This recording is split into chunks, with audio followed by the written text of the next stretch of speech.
ধর্মে মজিলে মন কি হবে এ জীবন, সেই কথারই বাস্তবের প্রতিফলন ঘটেছে এই অনুষ্ঠানের মাধ্যমে। আমি দেখাতে যাচ্ছি বিহার এবং উড়িষ্যার আঞ্চলিক একটি হিন্দু ধর্মীয় গোষ্ঠী যারা এই বরাহ অনুষ্ঠান পালন করে থাকেন। এই বরাহ অনুষ্ঠান সম্পর্কে বিস্তারিত জানতে হলে দেখুন, জীবনকে বাজি রেখে তারা শুধু ধর্মীয় অনুভূতির উপর ভিত্তি করে কী না করতে পারে। এই উৎসবের সারাংশ আমি জানাতে চলেছি। সাধারণত হিন্দু সম্প্রদায়ের মন্দিরে আগমন বেশি হয়, পূজার আচার আচরণ, একে অন্যকে শুভেচ্ছা জানানো জন্য এই অনুষ্ঠান পরিচালিত। এই অনুষ্ঠানের মাধ্যমে বরাহ শ্রীকৃষ্ণের তৃতীয় অবতার বরাহকে খুশি করার জন্য, যিনি এই পৃথিবীকে বাঁচিয়েছিলেন ধ্বংসের হাত থেকে, এবং এই বরাহকে সম্মান জানানোর জন্য দীর্ঘ কেউ 1 মাস, কেউ 15 দিন, কেউ আবার 1 সপ্তাহ উপোস এবং বিভিন্ন আচার অনুষ্ঠানের মধ্য দিয়ে ধর্মীয় ভাব গাম্ভীর্যের সর্বশেষ পূজা যেদিন সমাপ্ত হয় সেদিন হয় মিলন মেলা।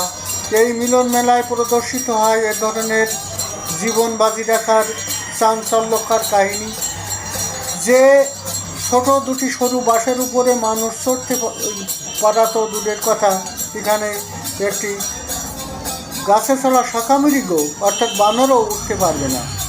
কিন্তু শুধু ধর্মীয় বিশ্বাস, ধর্মীয় ভালোবাসা, ধর্মীয় উৎসাহ উদ্দীপনার ভিত্তিতে মানুষের জীবন বাজি রেখে এই বরাহ অনুষ্ঠানকে সাফল্যমণ্ডিত করার জন্য দেখুন কত কষ্ট ক্লেশ করে এই ছোট দুটি বাঁশের উপর দিয়ে, কত উপরে রক্ষিত গাছের শাখা বেঁধে দেওয়া আছে আগে থেকে, যে শাখা পেড়ে আনতে হবে নির্বিঘ্নে, এবং তখনই অনুষ্ঠানের আচার আচরণ এবং কার্যক্রম শুরু হবে। তাই দেখুন, মানুষ ধর্মের জন্য কত দূর যেতে পারে।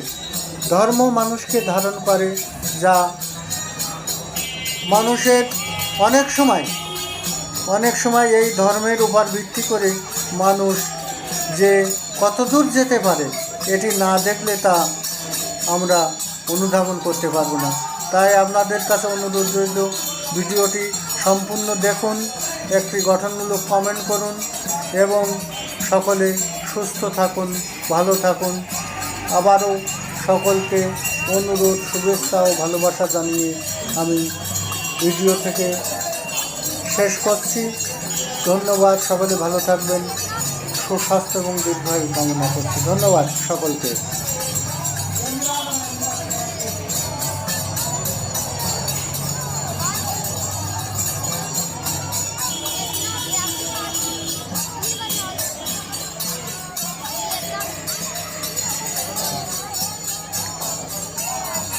বরাহ অনুষ্ঠান, শ্রীকৃষ্ণের তৃতীয় অবতার হলো বরাহ।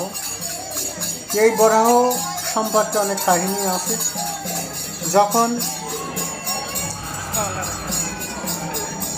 যখন পৃথিবীকে ধ্বংস প্রায়, তখন এই ধ্বংসের হাত থেকে শ্রীকৃষ্ণ বরাহ রূপ অর্থাৎ শুকর, এই রূপ ধারণ করে পৃথিবীকে লুকিয়ে রেখেছিল